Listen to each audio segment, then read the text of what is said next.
மீண்டும் ஒரு தீவிரவாத தாக்குதல். வழக்கம் போல காஷ்மீர்ல வழக்கம் போல நம்ம எல்லாரும் கொந்தளிச்சு பேசுறோம். இதே மாதிரி வழக்கம் போல 2, 3 நாள்ல நம்மளோட வேலைகளை பார்க்க போயிடுவோம். செத்தவங்க தான். கூட இருந்து பார்த்தவங்களுக்கு வாழ்க்கை ஃபுல்லா மரண அடியா இருக்கும். அந்த வைரலான அந்த ஒரு போட்டோ இருக்குல்ல, அதெல்லாம் பார்த்துட்டு வேற வேலைகள் நம்ம ஏதாவது பார்க்கும்போது அந்த போட்டோஸ் கண்ணு முன்னாடி வந்து போயிட்டே இருக்கு. நமக்கே எப்படி இருக்குன்னா, அவங்களுக்கு அந்த மாதிரி ஒரு மோசமான கொடுமையான ஒரு சம்பவத்தை காஷ்மீர்ல சில மனித மிருகங்கள் பண்ணிட்டு போயிடுச்சு. அதாவது மோஸ்ட் வாண்டட் டூரிஸ்ட் பிளேஸ் இன் காஷ்மீர். அதாவது இங்க இருந்து காஷ்மீருக்கு சுற்றுப்பயணம் போறவங்க எல்லாமே அந்த இடத்துக்கு போயிடுவாங்க அப்படிங்கிற மாதிரியான ஒரு பிளேஸ். அதே மாதிரி most secured place.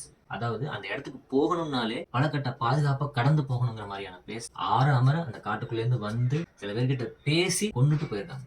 Very well pre planned attack. அதாவது அந்த இடத்துல சோல்ஜர்ஸ் இருக்க மாட்டாங்கன்னு கூட அவங்களுக்கு தெரிஞ்சிருக்கு. ஏன்னா வந்தது ஒரு 3-4 பேர் தான். ஒரு 4-5 சோல்ஜர்ஸ் இருந்திருந்தா கூட இந்த சம்பவத்தை முழுமையா தடுத்துக்க கூட வாய்ப்பு இருக்கு. அப்படி இருக்கிற அந்த பிளேஸ்ல சாதாரணமா யாருமே இல்லாதுங்கிறத தெரிஞ்சுக்கிட்டு அவங்க அட்டாக் பண்ணிருக்காங்க. அது எந்த அளவுக்கு ஒரு ப்ரீ பிளான்ட் அட்டாக்கா இருக்கும். செத்தவங்கள மோஸ்ட்லி ஹனிமூனுக்கு போன சுற்றுலா பயணிகள். ரீசெண்டா கல்யாணம் முடிஞ்சு ஹனிமூன் போய் தன்னோட வாழ்க்கையை தொடங்கலாம்னு போனவங்களுக்கு அங்கேயே வாழ்க்கை முடிஞ்சு போயிருக்கு. காஷ்மீர்ல இருக்க பகல்காம் அப்படிங்கிற ஏரியால தான் இந்த டெரரிஸ்ட் அட்டாக் நடந்திருக்கு. எல்லா உலக நாட்டு தலைவர்களும் இதுக்கான கண்டனத்தை பதிவு பண்ணியிருக்காங்க. பிரதமர் மோடியும் இந்த தாக்குதலை செஞ்சவங்களுக்கு கடுமையான தண்டனை வழங்கப்படும் அப்படிங்கிற மாதிரி அறிக்கையை கொடுத்திருக்காரு. ரீசெண்ட் அப்டேட் என்ன அப்படின்னா, பாகிஸ்தான் எல்லையும் மூடி இருக்காங்க. பாகிஸ்தானிகளுக்கான விசாவையும் தற்காலிகமா நிறுத்தி வச்சிருக்காங்க. சிந்து நதி பகிர்வு ஒப்பந்தமும் தற்காலிகமா ரத்தாயிருக்கு. அதே சமயத்துல இங்க இருக்க பாகிஸ்தானியர்கள் விரைவில் இங்க இருந்து பாகிஸ்தானுக்கு போகணும், பாகிஸ்தானில் இருக்க இந்தியர்கள் விரைவில் திரும்பணும் அப்படிங்கிற மாதிரியும் அறிவிச்சிருக்காங்க. சோ இந்த ரெசிஸ்டன்ஸ் ஃப்ரண்ட் அப்படிங்கிற ஒரு அமைப்பு தான் இது வரைக்கும் நாங்க தான் பண்ணோம் அப்படிங்கிற மாதிரியான கிளைம் பண்ணிருக்காங்க. இந்த அமைப்பு பத்தி சொல்லணும்னா 2019 காஷ்மீருக்கான சிறப்பு அந்தஸ்தை நீக்கினதுக்கு அப்புறமா உருவான அமைப்பு அப்படின்னு இவங்க சொல்லிக்கிறாங்க. இருந்தாலும் லஷ்கர் இ தொய்பா அமைப்போட ஒரு நிழல் அமைப்பு, கிளை அமைப்பு அப்படிங்கிற மாதிரி மத்திய உள்துறை அமைச்சும் கன்ஃபார்மா சொல்றாங்க.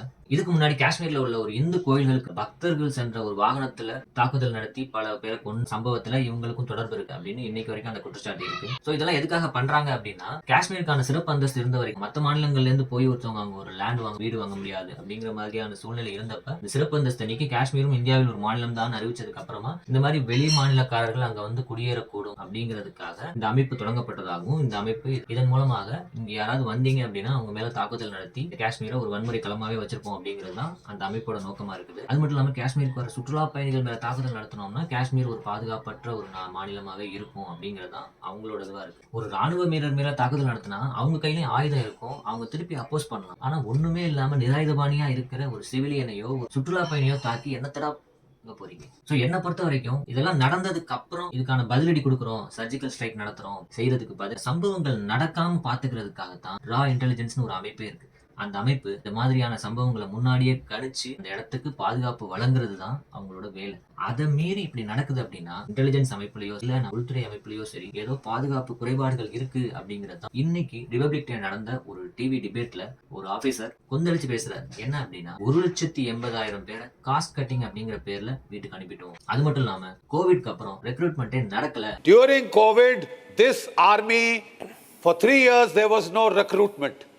Our forces were cut down by 1,80,000. India மாதிரி சுற்றிலும் அச்சுறுத்தல் கொண்ட ஒரு நாட்டுக்கு மிலிட்டரி எந்த அளவுக்கு முக்கியம் அப்படிங்கிறது உங்க எல்லாருக்கும் தெரியும். அதுல இந்த மாதிரியான காஸ்ட் கட்டிங் இம்ப்ளிமெண்ட் பண்ணா உயிர்களை பலி கொடுக்கறது தான் வேலையா இருக்கு. அந்த பாதுகாப்பு குறைபாட்டுக்கு ஒரு உதாரணமா சொல்லணும்னா புல்வாமா தாக்குதலை கூட சொல்லலாம். அதெல்லாம் ஃபிளைட்ல நாங்க அந்த ஏரியாவை கடக்கிறோம் அப்படின்னு பெர்மிஷன் கேட்டதாகவும் அதுக்கு உள்துறை அமைச்சகம் பதிலளிக்கல அப்படிங்கிறதுக்காகவும் ஒரு குற்றச்சாட்டு இருக்கு. அவங்க ரோட்வேஸ் யூஸ் பண்ணி அந்த ஏரியாவை கடந்தனாலதான் அவங்க பல பேர் இறந்து போனாங்க அப்படிங்கிற மாதிரியான குற்றச்சாட்டு இன்னும் இருக்கு. சோ இந்த மாதிரியான விஷயங்கள் நடக்காம பாக்குறது தான் ஒரு அரசோட வேலை. நடந்ததுக்கு அப்புறம் நாங்க இது பண்றோம் அது பண்றோம்னு சொல்றதுல எந்த பிரயோஜனமே கிடையாது. ஒவ்வொரு உயிரும் வேல்யூவானது. அது மட்டும் இல்லாம இந்த சம்பவத்துல பார்த்த சில ஐவிட்னஸ் சொன்னதா நியூஸ்ல வந்த செய்தி அவங்க தன்னோட ரிலீஜியனை கன்ஃபார்ம் பண்ணிட்டு தான் அவங்களை கொண்டிருக்காங்க. அதாவது ஹிந்துவாங்கிறத கன்ஃபார்ம் பண்ணிட்டு தான் கொண்டிருக்காங்க அப்படிங்கிற மாதிரி சொல்றாங்க. பட் இறந்தவர்கள் பட்டியல்ல முஸ்லீம்களோட பேரும் இருக்கு. அப்படி இருக்கும்போது இந்த ஸ்டேட்மெண்ட் நம்பக்கூடிய விஷயமா இல்ல. சோ இந்த சம்பவத்தை ஆதாரமாக்கி உங்க பக்கத்துல இருக்க ஒரு இஸ்லாமிய நண்பனையோ பக்கத்துல இருக்க ஒரு இஸ்லாமிய குடும்பத்து மேலேயோ தன்னோட வன்மத்தை கக்குறதுக்குன்னு சில பேர் இருப்பாங்க. அவங்கள மாதிரி நீங்களும் ஆயிடாதீங்க.